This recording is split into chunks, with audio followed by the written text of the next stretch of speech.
Dê para si mesmo um grande aplauso, igreja. Você venceu a chuva. Parabéns. Alguém se molhou? Levanta a mão. Ok, se for irmão com irmão, irmã com irmã, se abracem agora. Amém? Não deixando de nos congregar. E glória a Deus, vocês venceram a chuva. Por isso a Bíblia fala sobre nos congregarmos. Amém? Em momentos assim, é que demonstramos. E olha, agora de início já quero mostrar para você, e essa não é a minha mensagem hoje, mas quero que você saiba de algo que Deus falou comigo há algumas semanas. E eu só falei isso no terceiro culto. E às vezes sim, eu prego no terceiro culto. E sabe, olha, eu falei isso de algo que Deus falou comigo. Durante toda a semana eu ouvi uma frase. Eu ouvia uma frase, essa frase é um lugar. Um lugar. Isso vinha ao meu espírito e eu não sabia. Muitas vezes quando Deus fala comigo, sabe, não é, sabe, com frases longas, algo muito longo, uma narrativa, mas é sempre uma palavra ou duas, e depois ele revela o resto. Amém? Então eu pesquisei esta frase, um lugar na Bíblia, e quando eu olhei, sabe, aparece quando eles se reuniam no cenáculo, no dia de Pentecostes, a Bíblia diz que estavam todos juntos em um lugar. Um lugar. E em outro lugar, em 1 Coríntios, quando fala da Santa Ceia, o apóstolo Paulo estava os corrigindo sobre a forma desordenada com que eles faziam a Santa Ceia, certo? E ele falou assim, olha, gente, o que está acontecendo? Mais ou menos assim. Quando vocês estão reunidos em um lugar, não é para tomar a Santa Ceia. Vocês deveriam fazer isso, mas vocês se reúnem em um lugar. Então eu pesquisei essa expressão, um lugar, e parece que Deus queria falar algo e eu percebi que é a palavra no tempo certo para todos nós. Amém? Depois que foram liberados da Babilônia, depois de 2 anos, olha isso, a misericórdia. É melhor você crer que estamos na nova aliança. Porque quando eles foram para a Babilônia, ficaram lá 70 anos. Então é melhor crer que estamos na nova aliança. O mundo inteiro ficou, especialmente a Igreja de Jesus Cristo, ficou um pouco... Por um momento, Deus permitiu que ficássemos restritos nos nossos movimentos, ficamos confinados a um lugar e ficamos num cativeiro, podemos falar. Quantos se sentiram num cativeiro por 2 anos, quase 3 anos, certo? E agora fomos liberados e é por isso que a Bíblia é incrível. Aquilo que já foi é também o que há de ser.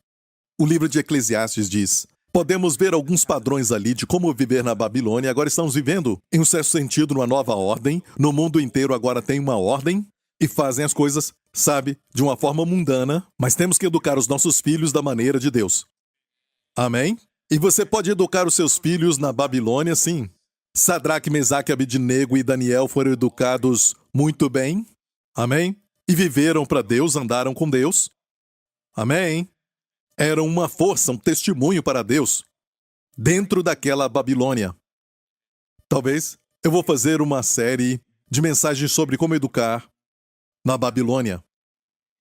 Apesar dos seus valores, aprendemos com o livro de Daniel em como educar os nossos filhos na Babilônia. Deus disse, durante esse tempo de cativeiro, sabe, você não pode desesperar ou ficar deprimido. Construa casas, plante jardins. Casem-se uns com os outros, ok? Vivam a vida normal, ok? Seja um testemunho na Babilônia, certo? E eu senti que esses 3 anos nós ficamos na Babilônia, certo? Lembre-se disso, nós estamos no mundo, mas não somos do mundo. Deus quer que o seu povo não esteja isolado do mundo, ok? Deus quer que nós estejamos no mundo, ok? Mas separados. Protegidos do mundo, enquanto estamos no mundo. Então vemos o que aconteceu naquela época e como Deus os levou de volta depois de 70 anos. Ele falou, pelo profeta Jeremias, antes de irem para o cativeiro, que eles ficariam lá só por 70 anos. Depois a história de Esdras, Neemias e tudo mais, e eles voltaram, somente um remanescente, porque nem todos voltaram da Babilônia, ficaram lá. Estavam confortáveis. Ok? Mas esses que voltaram, Deus usou tremendamente. A história daqueles que ficaram lá, com exceção de Esther, certo, e Mordecai, nós não ouvimos falar dos demais. E sabia que ainda tem judeus nos tempos modernos na Babilônia, no Iraque, porque a Babilônia é onde está o país de Iraque hoje. Exatamente onde o Iraque está, tem o rio Eufrates que passa por ali. Se você olhar para a descrição da Babilônia, é na verdade um lugar deserto, é um lugar de animais selvagens, e tem montanhas onde tinham palácios lá, mas ninguém vive ali. Deus, tinha falado que aquilo se tornaria um deserto. E falou na sua palavra que seria lugar de animais. E animais andam por ali. Pense nisso. E o Iraque, na verdade, não é a Babilônia. Iraque é maior. É um país, mas onde a Babilônia estava agora é um deserto. A palavra de Deus se cumpriu. Uma certa vez tinha um lugar chamado Tiro e Sidom, muito famosos, que era, no norte de Israel, perto do mar Mediterrâneo, tinha uma cidade, uma cidade feita pelos homens, bem pertinho do, litoral, e era Tiro e Sidom, bem famosos, e se exaltavam de que ninguém podia conquistá-las, ok? Até Alexandre o Grande chegar e provocaram Alexandre e o seu exército grego de que eles não conquistariam Tiro e Sidom, eles tinham conquistado essa cidade de Tiro e a cidade foi conquistada. Sabe o que fizeram? Alexandre o Grande fez uma ponte para chegar até aquelas ilhas e conquistá-las. E agora? O lugar de Sidom, Deus falou que seria lugar de pescadores. Tempos atrás seria como Londres, Paris e Nova York, da época. Agora vive na obscuridade. E quando você vai lá, você vê o quê? Pescadores. Pescando porque é um lugar para pescas. A palavra se cumpriu. Por que estudar a palavra? Porque é mais avançado do que você sabe. Nos fala do futuro, nos fala do presente, nos fala o que fazer durante esse tempo. Então quero continuar falando sobre como estudar a palavra. Mas quero falar algo para aqueles que estão assistindo na internet. Se você não está frequentando uma igreja, pode ser talvez por uma razão de questão física, e pode ser talvez a distância, ou até mesmo fisicamente incapaz, ou uma doença. Mas se puder, congregue. Amém? Com chuva ou vento. A Bíblia diz para não deixarmos de nos congregar, quanto mais quando vedes que o dia se aproxima. E o dia se aproxima, então o que fazer? Nós devemos nos congregar. Há poder quando congregamos. Algo acontece quando o povo de Deus se reúne, os dons do Espírito operam de forma corporativa. Sim, pode operar de forma individual, mas se você pesquisar, fala de ministrar um ao outro, a palavra da sabedoria, ministre um ao outro. A um é dado isso, a outro é dado aquilo, fala de forma corporativa. Amém? Ali o Senhor ordena a vida. Amém? A sua vida, Zoe. Ali cai o orvalho do céu. Glória a Deus. Ali vem a unção de Deus, como sobre a cabeça de Arão, e todos nós recebemos. Na época da Bíblia, isso era ensinado, e ainda é verdade que se você quer excomungar alguém, e excomungar quer dizer que a pessoa está em pecado, não quer se arrepender, você leva pessoas para conversar com ele e não se arrepende, Deus fala para excomungá-lo. Quer dizer que quando excomunga, ele sai da igreja.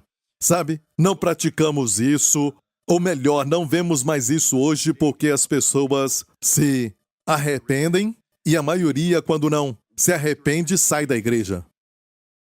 Se olhar para esta igreja, você vai ver que alguns saíram, certo? Porque não querem ser corrigidos. Amém? Então você vê que a graça convence também. E alguns dizem que nesta igreja qualquer coisa vale, Ensinamos que tudo vale, você pode fazer qualquer coisa. Essas pessoas teriam ficado aqui. Mas elas não se sentem confortáveis, porque é mais fácil pregar a lei. E as pessoas vão pecar e ficar, porque, escuta isso, é mais difícil ouvir de um Salvador amável. Um pai que te ama e quer cuidar de você. É mais difícil, igreja, é mais difícil pecar contra o amor. Tu quer pecar contra 2 tábuas de pedras. É mais fácil se rebelar num ambiente legalista, mas é difícil se rebelar sob a graça. Se não quer ouvir mais, do amor de Deus, a pessoa sai. Porque convence muito. A bondade de Deus te leva ao arrependimento. Amém? Então, naqueles dias, se alguém saía da igreja, era como se estivesse sendo entregue nas mãos do diabo. Lembra do endemoniado gadareno? A Bíblia diz que ele estava no cemitério perto de Gadara, onde ele se cortava. Isso está acontecendo hoje. As pessoas acham que, sabe, há um problema psicológico. Amigo, isso é obra do diabo, do poder das trevas. Se você gosta de se cortar, de se machucar, e alguns sentem prazer, certo? Quando faz isso consigo mesmo. Sabe, é algo sadístico, mas tem o poder das trevas por trás disso. Quando você se machuca, sendo precioso para Deus, você é precioso para Deus. Ele deixa as 99, o bom pastor deixa as 99 ovelhas para te buscar. Mas o diabo, você sabe que ele te odeia. Ele te odeia porque você é feito à imagem de Deus. Então vemos o endemoniado de Gadara se cortando. Outra coisa, ele andava nu, sem roupa. Qualquer tendência, irmão e irmã, de despir as roupas, é obra do inimigo. Amém? Porque você foi feito de uma maneira linda e maravilhosa. E tem uma dignidade e beleza sobre o seu corpo. Amém? A Bíblia não diz que o seu espírito é o templo de Deus, mas diz que o seu corpo é o templo de Deus. Amém? E o templo de Deus é santo, santo quer dizer lindo, separado, glorioso. Amém? Sem nenhuma mácula. Então, se você honra a Deus com o seu corpo, a Bíblia diz que devemos glorificar a Deus com o nosso espírito e nosso corpo, que são de Deus. Amém? Você vai ter saúde, não só ter paz por dentro, amém, descansar, mas vai ter saúde. E Deus vai cuidar do seu templo. Eu disse, Ele cuida do seu templo. Amém? O endemoniado de Gadara cortava a si mesmo, estava nu, e ele chorava. Chorava o tempo todo, angustiado, triste, deprimido. Tudo obra do diabo na vida de uma pessoa. E a Bíblia diz assim, ele andava sozinho.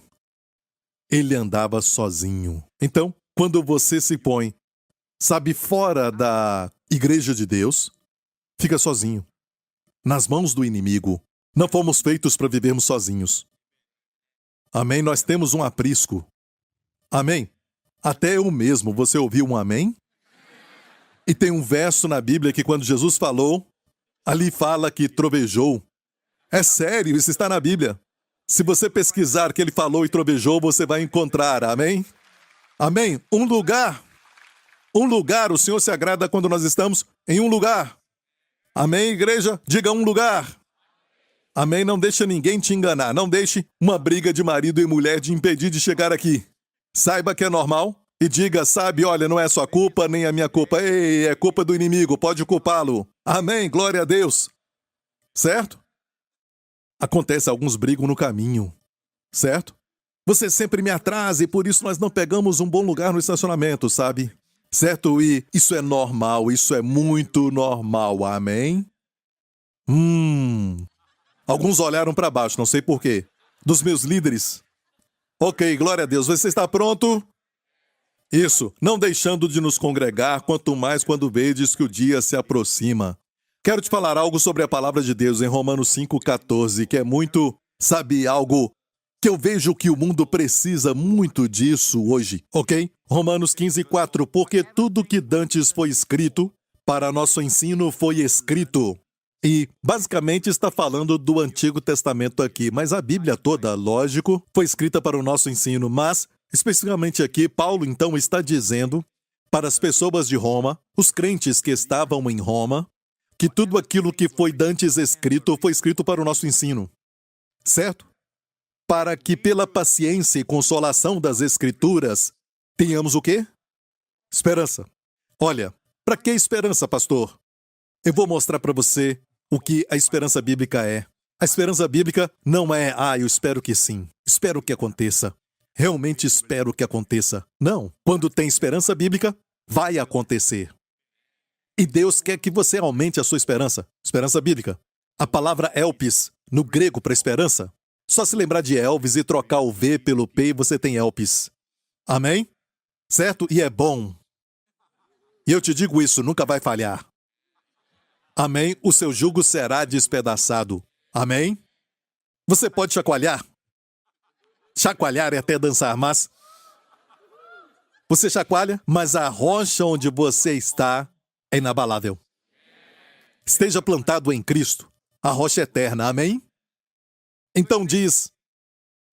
A definição de ELPS é uma expectativa positiva com alegria. Uma expectativa do bem para o futuro. Temos que viver assim. Temos que viver a vida com uma expectativa alegre, confiante sobre o bem. Agora, eu te pergunto, como está a sua mente, a sua disposição mental? Você está pensando, vai ser um bom futuro, eu vejo coisas boas no futuro? Ou você se enche daquilo que a mídia está dizendo? O que o mundo fala, e muito disso é negativo, baseado naquilo que está acontecendo no mundo, como agora mesmo a guerra entre a Rússia e a Ucrânia, a situação com a China e a América e também os problemas financeiros. Estamos entrando em uma recessão, provavelmente o ano que vem, e tudo isso, estes pensamentos, estão agora dominando a sua mente? Porque vai ficar assim, com a ausência de esperança. Se não tem ELPS, amém? Acorda todo dia deprimido. Certo? Se sente para baixo. Não fica querendo nem trabalhar. Está mais cansado do que antes. Amém? E olha para o seu casamento, a sua família, e você se sente cansado, se sente com uma sensação de desespero. Está deprimido, você está deprimido. A depressão tem várias formas, mas talvez é falta de esperança. Se tem pouca esperança, tem um pouco de depressão. Sem esperança, depressão total.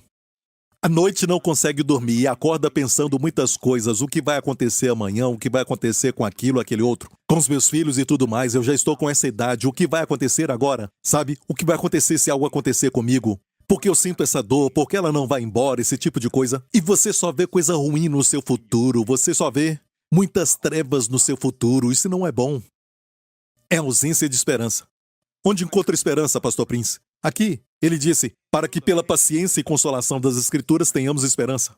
Toda vez que eu leio a Bíblia, sabe, eu saio dali dizendo, a vida é boa.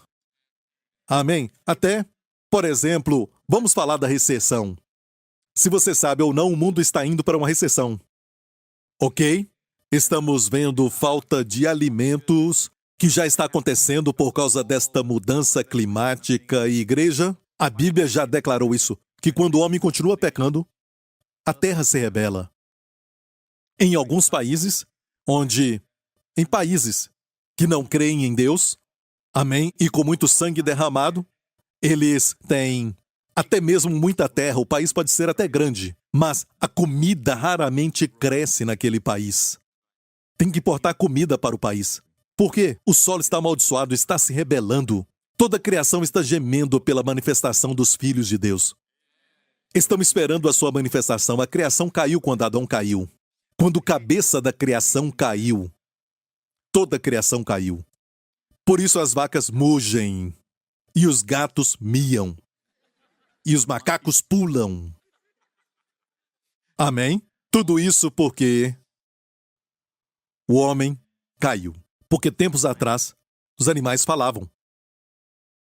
Imagina o gato de manhã. Oi, bom dia, certo? Imagina como seria. Amém? Aham. Uau! Isso é verdade, toda a criação caiu. Vemos algo assim com a jumenta de Balaão. A jumenta falou com ele, você se lembra? E alguém disse que Deus pode usar um jumento para falar. A jumenta não falou a favor de Deus. Deus não usa jumento para falar, usa profetas. A jumenta falou, por que você bate em mim? Não era Deus falando. Era a jumenta falando para si mesma. Deus abriu a boca da jumenta, ou seja, no começo, os animais falavam. Por que você me bate assim? Por que a comida é a mesma todo dia? Imagina o cachorro falando isso. Amém? A criação caiu. Olha, quando você estuda, por exemplo, a recessão e você olha para a Bíblia, onde está a esperança? Você a encontra onde a Bíblia fala sobre a fome. A Bíblia sempre fala sobre fome. Nós somos abençoados com a bênção de Abraão. E só porque você tem a bênção de Abraão, Olha para Abraão. E você sabe que nós falamos que temos a bênção de Abraão por causa da história de Abraão. Se você é semente de Abraão, então você é abençoado. Você tem a bênção de Abraão porque você é semente de Abraão. Você é semente de Abraão porque Cristo veio da linhagem de Abraão e Deus disse: em Cristo todas as nações serão abençoadas. E se você está em Cristo, você é semente de Abraão. E olha para Abraão, ele passou por fome? Sim. Só porque ele era abençoado não quer dizer que ele não iria passar, ser isento da fome. Não, ele passou pela fome. Deus quer que você passe para mostrar para o mundo. E o mundo vê que não estamos isentos, mas vencemos. Nós vencemos. E toda vez que você lê sobre Abraão e o seu filho Isaque, Isaque é incrível. A Bíblia diz que no ano de fome, ele semeou e ele colheu 100 vezes. De forma tal que os filisteus ao seu redor, os descrentes, tiveram inveja, ficaram com ciúmes dele. Ele tinha um casamento saudável. Ele amava sua esposa. Amém. E as mulheres deles, a esposa de Abraão, Sara, a esposa de Isaque, Rebeca, todas eram lindas. Amém. E se você diz, isso não me importa, por que a Bíblia fala isso então? Amém. Ou seja, devemos ver as nossas esposas como lindas, é parte da bênção de Abraão. Amém. Desfrutando disso em Cristo. Glória a Deus. Deus nos deu todas as coisas para desfrutarmos. Glória a Deus. Amém. E você encontra esperança olhando para esses patriarcas e como viveram na fome, o que fizeram durante a fome e como o Senhor os abençoou. E você é semente de Abraão e tem esperança. Não importa quão pior fique, Deus cuida de você. Só porque você é dele. Posso ouvir um amém? E falando da bênção de Deus, certo? Tudo aquilo que pertence à piedade e à vida.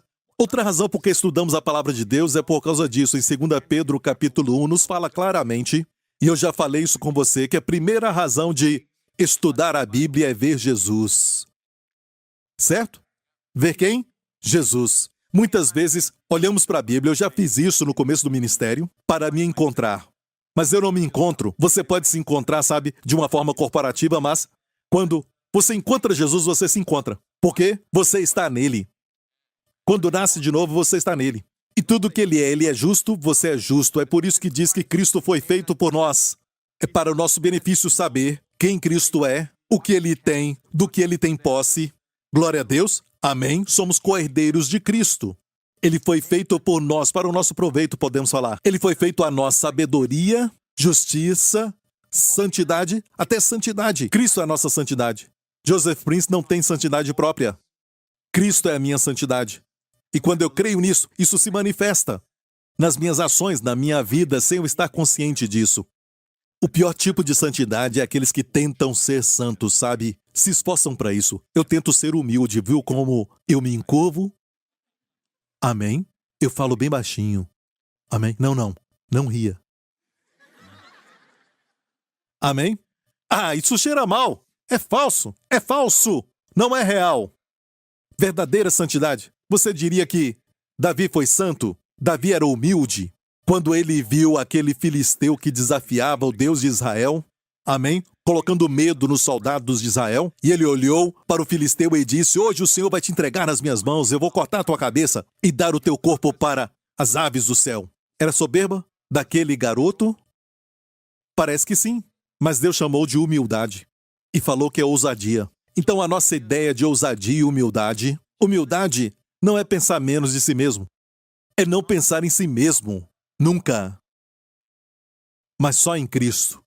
A minha esperança está nele. Onde achar isso? Não nos livros do mundo, mas na Bíblia. Posso ouvir um amém? Quanto mais vê Jesus, isso acontece. Em 2 Pedro 1, graça e paz vos sejam multiplicadas pelo conhecimento de Deus e de Jesus, nosso Senhor. A estrutura do grego ficou assim. É como se falasse Jesus, o nosso Senhor. Na verdade, Jesus, Deus e Senhor. Conhecimento de Deus, de Jesus como Deus. Certo? Conhecimento ali no singular, é a mesma pessoa. Ele é Deus e Senhor. Você entendeu? E é assim também que Kenneth Wuest, o erudito do grego, fala. Uma pessoa, Jesus, nosso Deus e Senhor. É isso que acontece quando você lê a Bíblia e vê Jesus. Graça. O que é a graça? Sabemos que é o favor imerecido de Deus. Isso se torna seu. Se torna seu. Amém. E se torna seu, sabe como? Em qual medida? Leia o que está dizendo ali. Graça, favor e merecido multiplicados. Quantos querem mais graça? Sim, a graça pode ser multiplicada, ela pode sim aumentar na sua vida. Você pode crescer gradativamente na graça, por exemplo, quando diz sobre, sabe, Maria diz mulher altamente agraciada. Amém? Também fala da multiforme graça, ou diferente tipo de graça. Amém? Também fala sobre Jesus quando ele crescia na graça. Então tem um aumento. Quantos querem uma multiplicação de graça na sua vida? A cena é assim. Olha, quando a graça vem sobre você, você não sabe o que está acontecendo. É o favor de Deus. Não é porque você é esperto, você é muito inteligente, você conhece todas as coisas e sabe como fazer tudo e faz de todo o projeto um sucesso. Mas olha, as coisas acontecem quando tem que saber, você sabe. Amém? E às vezes vem quando você estuda, e às vezes vem até mesmo por intuição. Eu estava estudando sobre Adão recentemente e eu pensei, como Adão sabia o nome dos animais? Ele podia falar o nome deles corretamente. A Bíblia fala isso, mas imagina as espécies que ele teve que nomear um por um. A mente de Adão era algo muito incrível. A ciência mesmo diz que usamos só 10% do cérebro.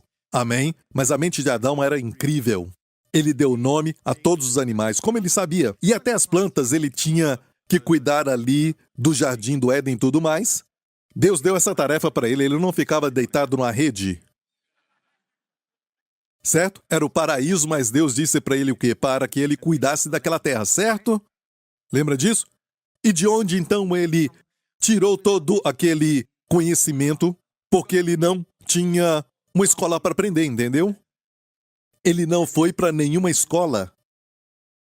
Ele não teve pai. O seu pai era Deus.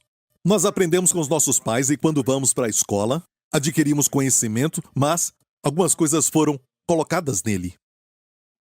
Vemos um exemplo disso em Bezaliel, que foi escolhido para construir os móveis do tabernáculo, o tabernáculo de Moisés. Deus disse: eu o enchi, Bezaliel, como Espírito de Deus e de sabedoria, entendimento, conhecimento, para trabalhar com todo tipo de arte. Então Deus pode colocar algo em você que você nunca teve antes.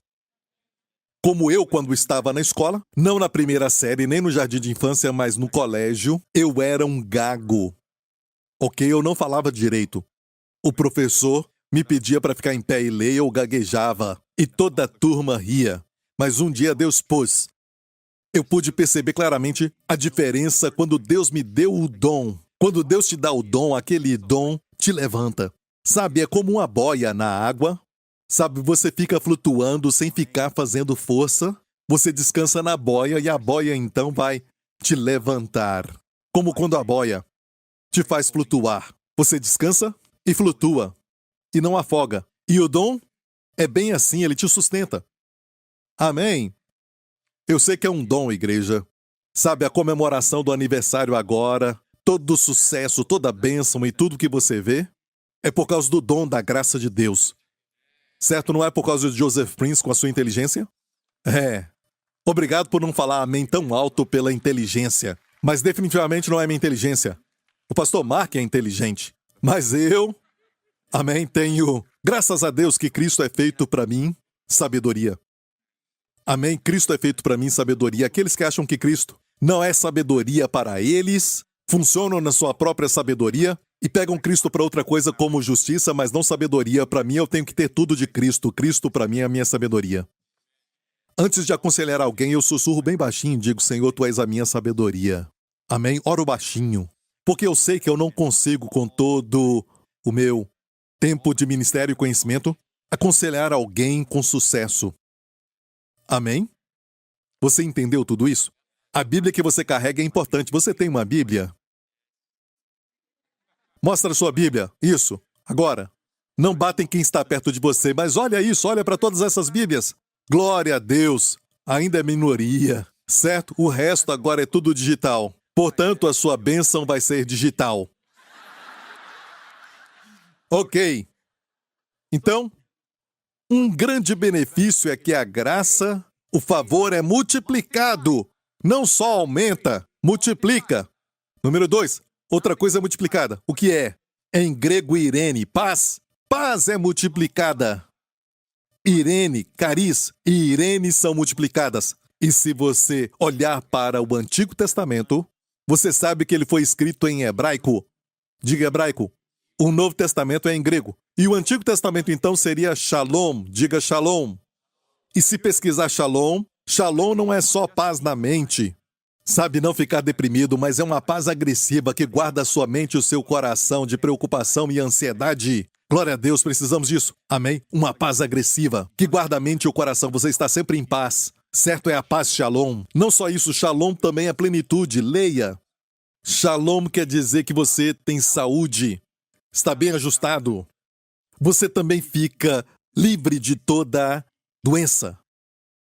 Com Shalom não tem doença. Geralmente, quando você não tem paz por muito tempo, você fica doente. Os médicos falam de estresse. Você está estressado, esticado, você não está descansando. Uma doença, certo? Shalom impede isso, porque afeta o seu corpo. Posso ouvir um amém? Então esta Shalom, esta paz, Irene no grego, Irene, o nome Irene quer dizer paz, amém? Seja multiplicada na sua vida. Como? Tudo isso vem, graça e paz vos sejam multiplicadas pelo conhecimento de Deus e de Jesus, nosso Senhor. É conhecer Jesus, ou ver Jesus, porque esse conhecimento é uma revelação. É a palavra epignosis. Epic quer dizer, gnosis é um conhecimento normal, mas epic com gnosis, epignosis é uma revelação, um conhecimento exato, conhecimento que só vem de Deus. Quando lemos a Bíblia, isso acontece. E aconteceu com Pedro. Não porque era inteligente, porque Jesus o corrigiu porque ele pensou que era ele. Jesus perguntou, quem os homens dizem que eu sou? Alguns dizem que tu és Jeremias, um outro discípulo disse, alguns dizem que tu és João Batista que ressuscitou. E tudo mais, Jesus perguntou, quem vocês dizem que eu sou? E Pedro falou e disse, tu és o Cristo, o Filho do Deus vivo. Jesus ficou impressionado e disse, bem-aventurado és tu, Simão Barjonas, porque não foi carne e sangue que te revelou isso. Eu diria, você nunca saberia de si mesmo. Quem você acha que é carne e sangue? Ele mesmo. Não foi carne e sangue que te revelou isso, você é bem-aventurado. Não foi carne e sangue que te revelou isso, mas o meu Pai que está no céu. E eu quero que vocês sejam viciados em revelação na Bíblia. Eu quero que você busque revelação o tempo todo. Deus me dá uma revelação, não só conhecimento. Conhecimento pode, sabe? Conhecimento ensoberbece, a Bíblia diz. Mas a revelação te humilha. A revelação te faz ver Jesus. É uma revelação. Eu amo quando recebo uma revelação. Eu amo ouvir pregadores que me dão uma revelação. É nova, uma revelação é algo novo. E a revelação não é uma nova doutrina, mas luz naquilo que já existe.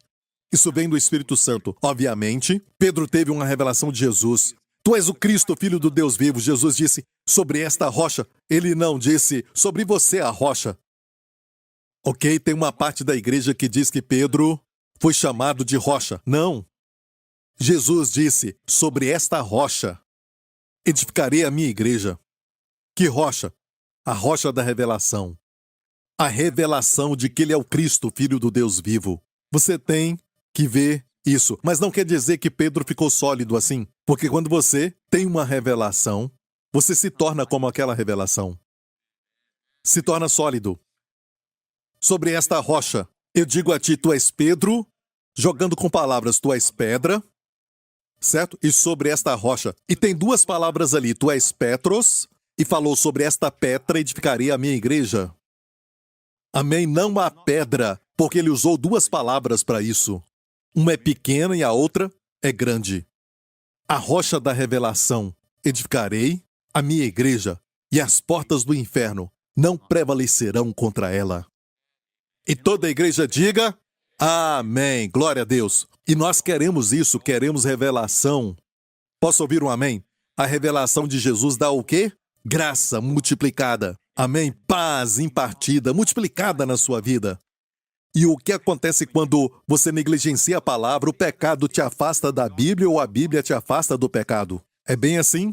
Amém? Você vai ficar mais deprimido e muito para baixo quando pensa no futuro e você fica desanimado, você só vê tempestade e talvez é porque você não passa tempo com a palavra.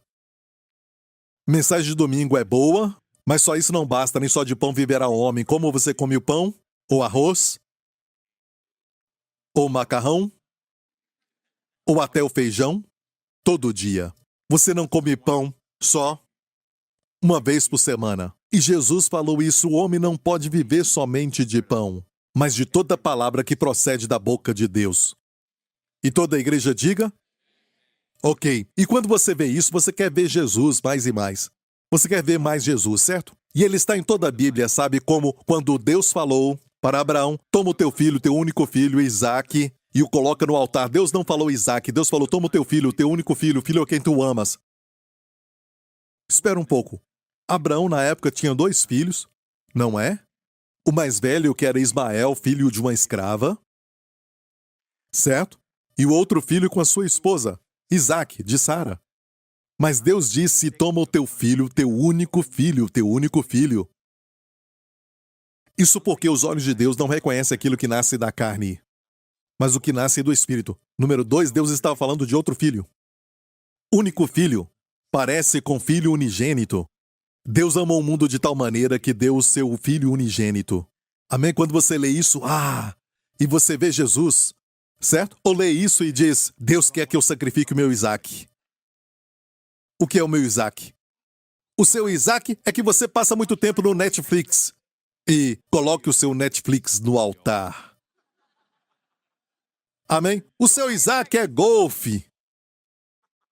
Você joga o dia inteiro. Assiste na televisão e depois joga o tempo todo. Você abandonou a sua família, coloque isso no altar. Olha, tudo isso pode ser, eu não estou falando que não é. Algo que podemos aprender, mas não é a principal, sabe, razão para esta passagem. Mas é para revelar Cristo. Deus disse para Abraão: toma o teu filho, teu único filho, o filho que tu amas, e o ofereça numa montanha que eu vou te mostrar. E aquela montanha foi onde Jesus foi crucificado. Em Jerusalém, o Monte Moriá. A parte mais alta de Moriá é o Calvário. Por isso, antes de Abraão matar o seu filho, Deus impediu. Ele não queria sacrifício humano porque o sangue de Isaque estava manchado pelo pecado, como de todo homem. Deus queria ver se ele ia obedecer. E Deus o parou e disse: agora eu sei que tu me temes ou tu me amas. Agora eu sei que tu me adoras. Por quê? Porque não me negaste o teu filho, o teu único filho. E Deus mostrou para ele um carneiro.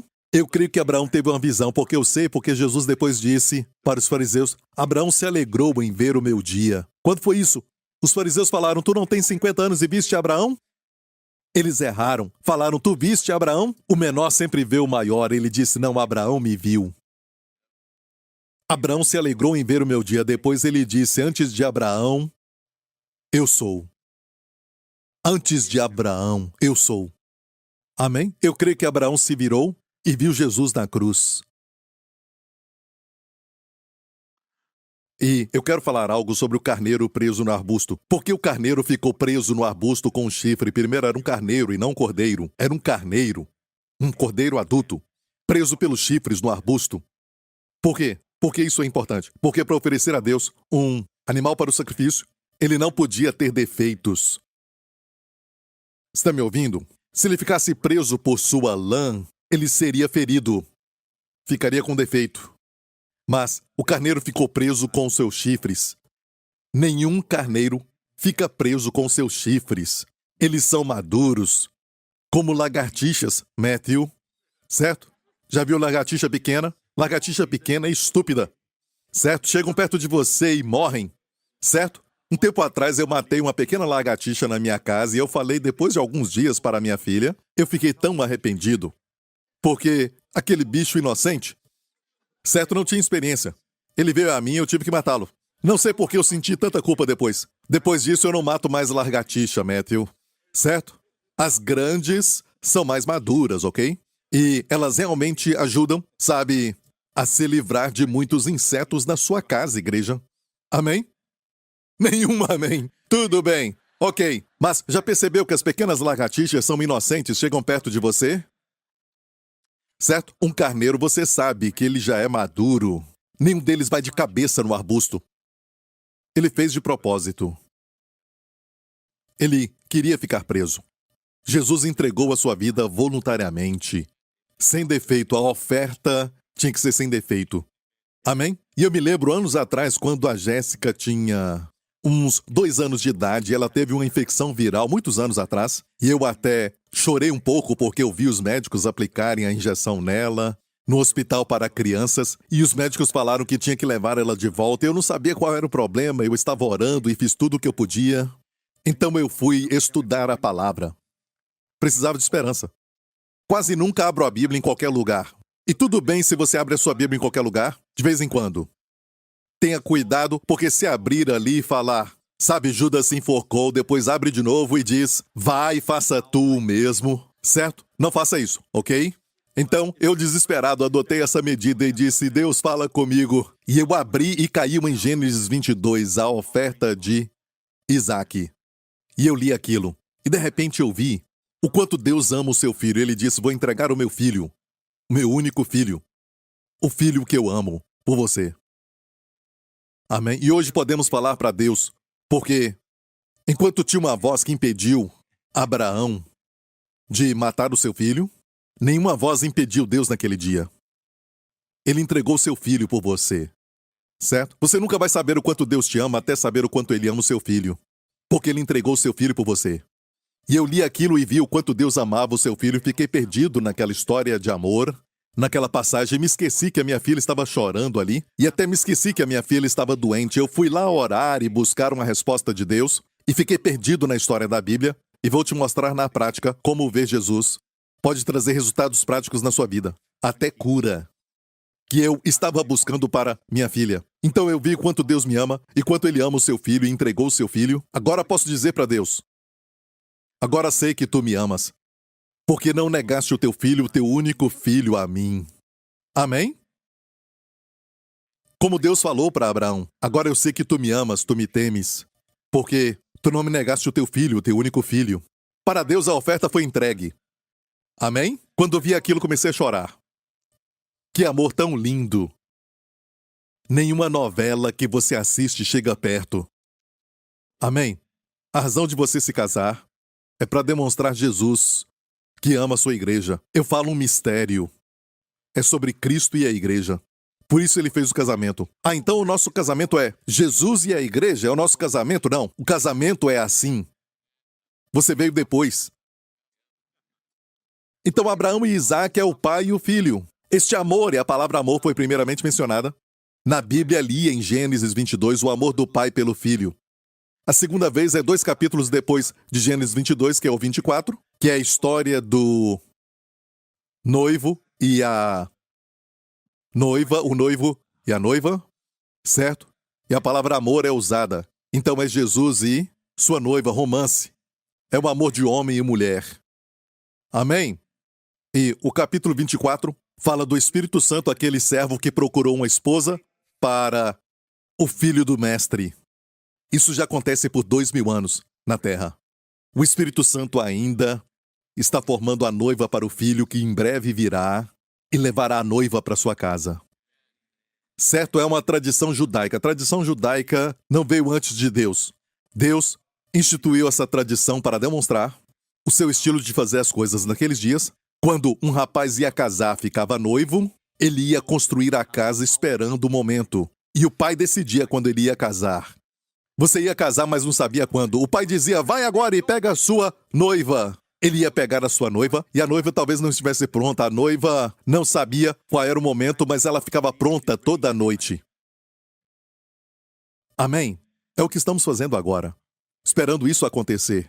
Como o casamento de um judeu, a qualquer hora ele virá. Amém? E foi só a introdução. E enquanto eu chorava, a Jéssica parou de chorar no outro quarto. E ela foi curada, ela dormiu e no dia seguinte estava completamente bem. Só de ver Jesus. Em vez de ficar preocupado com a minha filha, eu estava preocupado, mas agora, distraído agradavelmente pelo Senhor, para ficar pensando em Cristo, focado em Cristo, e de repente ela foi curada. Aquilo que eu estava fazendo, orando por ela, declarando a cura e tudo mais, veio de forma sobrenatural quando eu foquei em Jesus. Por isso esse verso diz Certo? Aqui tem uma vírgula, graça e paz vos sejam multiplicadas pelo conhecimento de Deus e de Jesus nosso Senhor, vírgula. Visto como o seu divino poder nos deu tudo, diga tudo. Que diz respeito a quê? A vida e a piedade. Muitas pessoas falam de piedade. Muita pregação no mundo inteiro hoje, falando de piedade, piedade. Certo? Essa sempre foi a ênfase no corpo de Cristo. Isso é maravilhoso. Mas a parte que não é enfatizada é a respeito da vida. Pensam que Deus só é bom para depois da morte. Amém? Vou falar com Deus quando estiver prestes a morrer. Você não sabe qual será o seu dia. E você não tem Deus. Certo? Cuidado. Certo? A promessa é para agora. Ele nos deu poder para quantas coisas? Para tudo que pertence não só à piedade, mas para a vida. Vou fazer uma pergunta. Sabe a provisão, a bênção, importa para a vida? Sim. Olha, a piedade nós entendemos, porque já tem uma abundância de pregação sobre isso, que fala desse assunto. Mas a vida, ninguém fala. Quase ninguém fala de cura. Você ouve muito disso aqui, nessa igreja? E uma razão por que enfatizo é porque eu quero que o mundo saiba. Amém? Deus nos deu todas as coisas para desfrutarmos. Amém? Deus nos dá tudo que diz respeito à vida e à piedade. E ainda coloca a vida primeiro. E Jesus falou, não se preocupe com o que comer, o que vestir, porque o Pai sabe que você precisa de tudo isso. Amém? Busque primeiro o reino de Deus, e essas coisas não chegarão a ti. E toda a igreja diga, ele não falou isso. Ele disse, buscai primeiro o reino de Deus, e essas coisas serão o quê? Acrescentadas, parece multiplicação também. Deus conhece a matemática. Amém? Acrescentada e não subtraída. Quando você coloca o reino de Deus em primeiro lugar, essas coisas serão acrescentadas. Amém? E que tipo de coisa ele tinha acabado de nos falar? Sobre o que devemos comer e vestir, coisas materiais. Você entendeu tudo isso? Certo? Então, viu isso diz respeito à vida e à piedade? E mais uma vez enfatiza como um sanduíche, porque termina com como tudo isso acontece pelo conhecimento daquele. Outra vez epignosis, conhecimento de revelação, que nos chamou pela sua glória e virtude. Uau! E toda a igreja diga, amém! É por isso que quando eu escuto uma mensagem ou estou numa igreja, eu fico esperando uma revelação nova sobre Jesus. Eu não quero que o pregador fique falando coisas e somente me dê um pouco de conhecimento da Bíblia aqui e lá. Eu quero ver Jesus. É por isso que eu posso te dar conhecimento bíblico também, mas a primeira lei sobre interpretação da Bíblia, ok? Hermenêutica é isso. Essa lei, número 2. Próxima lei, número 3. Essa lei. Não, eu quero falar com você sobre o que Deus me falou. E eu gosto quando isso é prático também. O que vai te ajudar. E eu sei que nós enfatizamos da última vez sobre ver Jesus, mas quero te fazer lembrar de novo. Amém? Número 1 é ver Jesus. Sim, vemos Jesus em todo lugar, o vemos, sabe, na igreja. O que está falando aqui nestes versos é que quando você vê Jesus, pela revelação, escute, você tem um favor multiplicado e shalom, paz, bem-estar, plenitude na sua vida.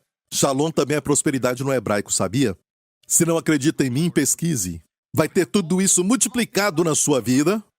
E depois diz, como o seu poder divino nos deu tudo que diz respeito à vida e à piedade, pelo conhecimento de Jesus, que nos chamou pela sua glória e virtude.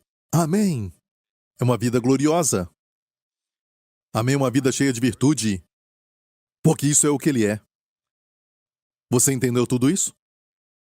Certo? Então, quando vemos isso, nos perguntamos, onde está Jesus na Bíblia? Ele está em toda ela. Em toda a Bíblia, até no primeiro verso.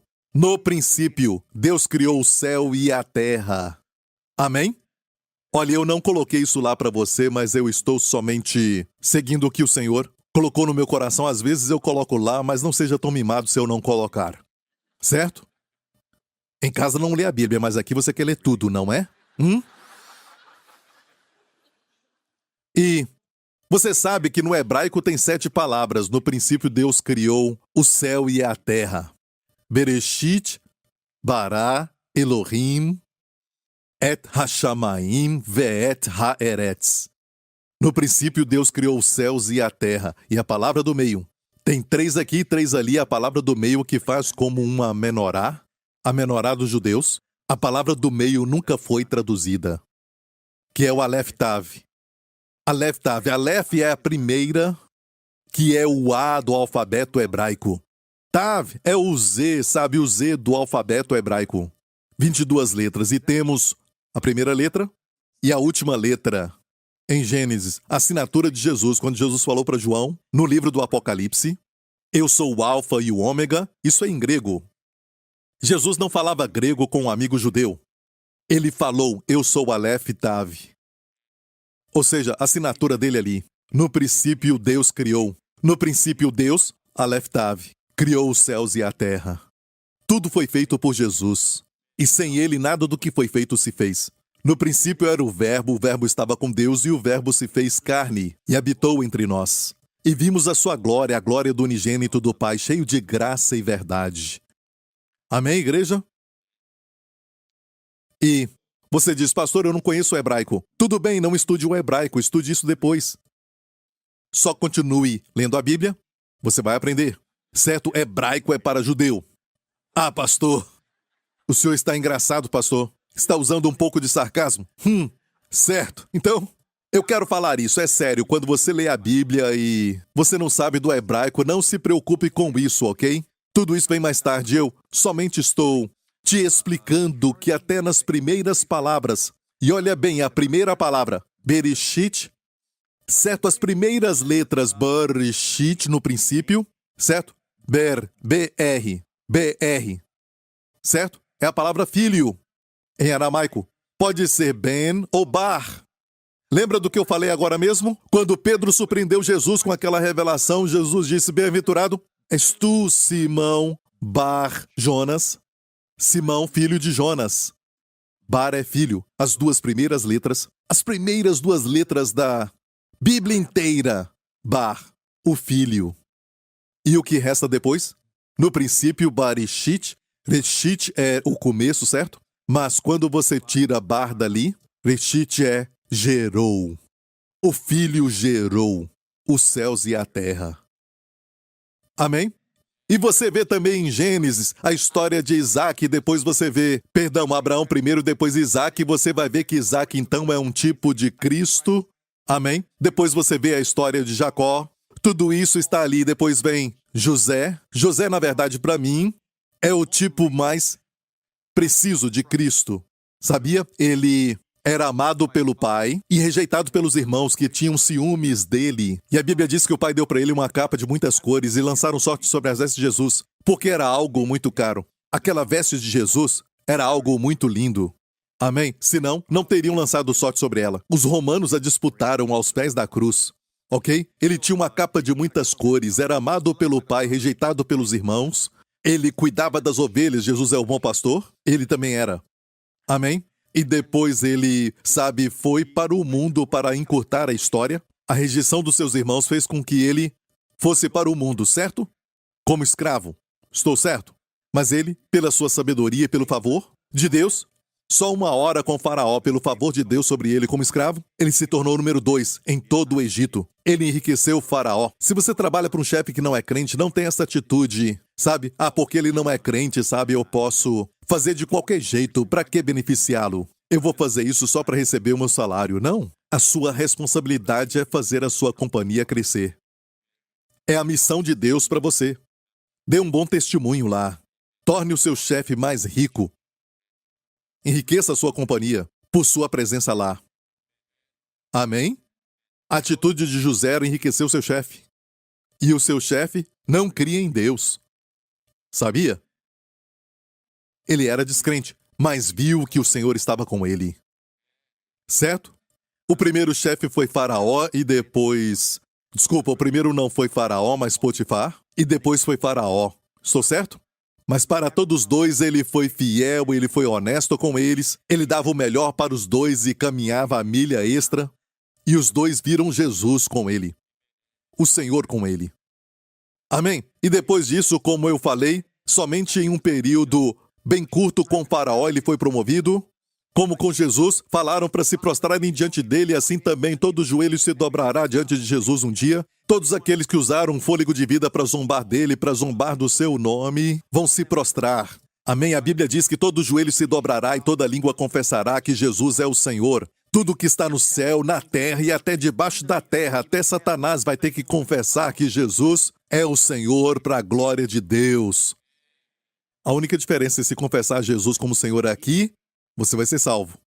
Depois disso ainda vai confessar, mas não vai ser salvo. Todos os três mundos, o mundo lá de baixo, o lá de cima e todos na terra vão confessar que Jesus é o Senhor. A Bíblia diz, e Faraó disse, por onde ele for, prostrem-se e confessem que José é como vice-faraó. Amém? E também ele viu seus irmãos na sua primeira aparição para os irmãos na primeira vinda de Jesus. Israel estava cego, não o viram como Messias e o rejeitaram como José e seus irmãos. Os seus irmãos o viram e não o reconheceram. Mas depois que eles voltaram, na sua segunda aparição, eles viram que era ele. E ele estava dando pão para o mundo. Jesus é o pão da vida. Então as histórias estão escondidas ali. Amém? E José casou com uma noiva gentia, não com uma judia, ela era gentia. Por 2000 anos, Jesus se casou com uma noiva que, na maioria, é feita de não-judeus, de gentios. Isso é você. Sorria. Os homens são abençoados. Nós podemos ser noivos e noivas. Amém? Isso é José. E, enquanto Israel ainda está em trevas, a Bíblia diz, essas trevas são temporárias. A Bíblia diz isso. Um dia todo Israel será salvo. E o que aconteceu na segunda aparição, a segunda vez que José se apresentou aos seus irmãos, ele se revelou. Ele falou para eles, eu sou José. E como ele usou o seu poder para se vingar deles? Por tê-lo lançado no poço e vendido, o venderam por 20 peças de prata. Jesus foi vendido por 30 moedas de prata, por Judas. Os paralelos das histórias são incríveis. Amém? E como ele usou o seu poder? De uma forma vingativa? Não. Ele disse, se aproximem, irmãos. Se aproximem. Vocês planejaram mal contra mim, mas Deus transformou isso em bênção, para salvar muitas vidas hoje. Se aproximem e choraram. Amém? Nenhuma novela que você assiste chega perto disso, não é? Tem romance, tem muita beleza ali, aleluia. Quanto mais você lê, mais vai gostar. Certo? Amém? Depois tem o irmão mais novo. Ah, não tenho tempo para falar do irmão mais novo. Ah, aquele irmão mais novo. Qual era o seu nome, igreja? Benjamim. E eu sei que Deus falou para uma pessoa muitos anos atrás sobre a geração Benjamim. Amém? Você o conhece? Você devia ouvir essa mensagem que ele pregou. Eu conheço aquele cara por mais de 50 anos. Há mais de 40 anos. Há mais de 30 anos. Tudo bem. Ok, vou falar claramente. Eu preguei essa mensagem. Isso é para aqueles que não estão aqui há muito tempo. Eu falei de mim mesmo, ok? Ouça essa mensagem, ok? É uma outra história sobre como esta geração Benjamim, a geração dos finais dos tempos, uma geração de jovens, pessoas que Deus vai rejuvenescer. Aleluia! E essa geração é a geração Benjamim, que recebeu 5 vezes mais. É a geração que vai receber 5 vezes mais do que qualquer outra geração que está perto de Jesus. Mas essa geração é a geração que vai receber mais do que eles. Somos a geração Benjamim. Amém? Amém? E também, todo Israel será salvo. Os irmãos choraram. Sabe, Jesus vai voltar de novo. Na primeira vinda, estavam cegos. O rejeitaram. Fizeram parte do grupo que disse, crucifique-o, judeus e gentios. Amém, mas eles o verão e dirão, Baruch Rabá Bashem Adonai. Bendito que vem em nome do Senhor, todo Israel será salvo. Esperamos por isso. E olha isso. Quando você olha para a história de Davi, essa linda história, vemos Jesus. Golias é o diabo. Amém? E ele tinha 666. Se você procurar no capítulo, procure o número 6 e aparece 3 vezes. 666, o número do anticristo, o número de Satanás. Certo número daquele homem, da besta que virá no final dos tempos. 3 vezes. O número 6 aparece. Mas, na verdade, o número 6 não aparece 3 vezes. A palavra 6 aparece 2 vezes, mas tem outros 6 itens em Golias, exatamente 6. E isso compõe 666. Ok? E Davi chegou ali como um pastor. Jesus falou, o bom pastor dá a vida pelas ovelhas. Amém? Amém, igreja? E você, quando lê, fica alegre. Quando vê Jesus e você diz, certamente eu gosto de histórias de que não é favorito ganhar. Sim, você pode ver isso nessa história, você pode ver romance, drama, pode ver tudo isso nessa história, mas vá mais fundo e veja Jesus. Jesus é chamado grande filho de Davi, certo? E quando vê Jesus, oh, aleluia! A Bíblia diz que ele derrubou Golias, cortou a sua cabeça. Amém? É assim que lida com monstros. Você não beija a garota depois de derrubar um monstro, porque senão ele se levanta. Enquanto beija a garota, você pode beijá-la depois, pode beijar a igreja depois, certo? Davi sabia disso. Ele cortou a cabeça. Depois que corta a cabeça, o monstro não pode se levantar. Essa história de zumbi não existe. Certo? Você já viu num filme? Quando vão se beijar, aquele monstro se levanta. Eu nem gosto desses filmes, sabe? Eu gostava disso, mas não consigo dormir. Eu fico vendo a face do Pastor Mark e eu tenho que me arrepender, sabe? Mas escute. Quando você ver as histórias de Gênesis, você vai ver não somente Abraão, Isaac e Jacó, e até nas profecias de Jacó você vai ver Jesus e você vê, sabe, a história de Jesus claramente na vida de José, e depois você vai ver Davi, depois disso você também vai ver a vitória de Davi sobre Golias, e depois que Davi cortou a cabeça, ele levou a cabeça para um lugar interessante. A Bíblia diz que ele levou aquela cabeça para Jerusalém. A batalha aconteceu no Vale de Elá, que é muito longe de Jerusalém, porque Davi levou a cabeça daquele inimigo para Jerusalém. E naquela época, Jerusalém não era a capital de Israel, sabia? Ela era dos jebuseus e Davi, então, depois a conquistou dos jebuseus. E, obviamente, ele não a levou ali para a cidade de Jerusalém porque os jebuseus estavam ali. Ele colocou a cabeça fora de Jerusalém. Olha, por anos eu pesquisei e achei a resposta.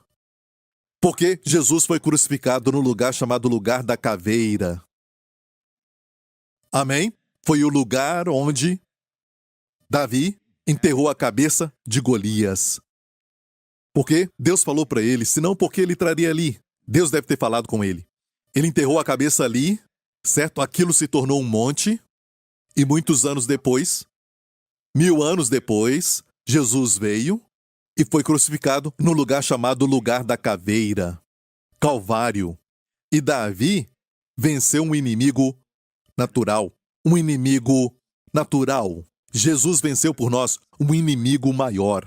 A primeira profecia da Bíblia, quando Deus falou para Adão e Eva depois de pecarem, a semente da mulher. A mulher não tem semente.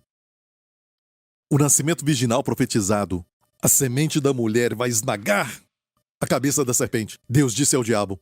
E ali no Calvário, Jesus foi pendurado na cruz, carregando os nossos pecados. E literalmente, a cabeça de Golias estava lá embaixo. Ele esmagou um Golias maior por você e eu. A cabeça da serpente. A profecia se cumpriu. O grande campeão venceu. Aleluia! Amém? E se formos em frente ao livro de Juízes, e se você se perguntar, sabe, um famoso juiz, diga um juiz famoso da Bíblia. Você sabe desde a infância, um juiz famoso. Sansão, certo? Sansão, você pode falar Sangari, mostrar que você conhece a Bíblia, mas a maioria conhece Sansão, certo? Sansão, como compará-lo com Jesus? Eu não vejo comparação. E é lógico, na história de Davi, você vai poder ver muito mais. Quando ele fugia no deserto, e todos aqueles com dívida, estressados, foram com ele para a caverna. E é lógico, Jesus Cristo hoje, o grande filho de Davi, ok? Está no deserto, está à destra de Deus Pai, sim, no corpo, certo? De certa forma, nós seguimos alguém que o mundo rejeitou. E se formos fiéis, como os homens que se tornaram valentes, como eu falei agora, os valentes, aqueles que estavam com dívida, desesperados e descontentes, todos eles foram a, sabe, Davi, na caverna, é eu e você hoje.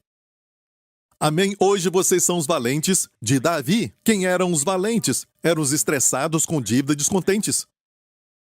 Todos nós. E nos reunimos com aquele que mata o gigante. Amém? E como ele, o contemplamos e nos tornamos como ele. Mais tarde, um deles matou 200 de uma vez só. O outro matava 100 de uma vez só. O outro lutou contra os filisteus, guardando o seu campo de lentilha, até que a espada ficou grudada na sua mão. Histórias verdadeiras, igreja. Se tornaram valentes, sem medo, como o capitão deles. É você e eu. Mas, por enquanto, seguimos Jesus rejeitado, na maioria rejeitado por este mundo. Não se envergonhe de Jesus, igreja. Não agradeça pelo alimento como eu vejo algumas pessoas agradecerem.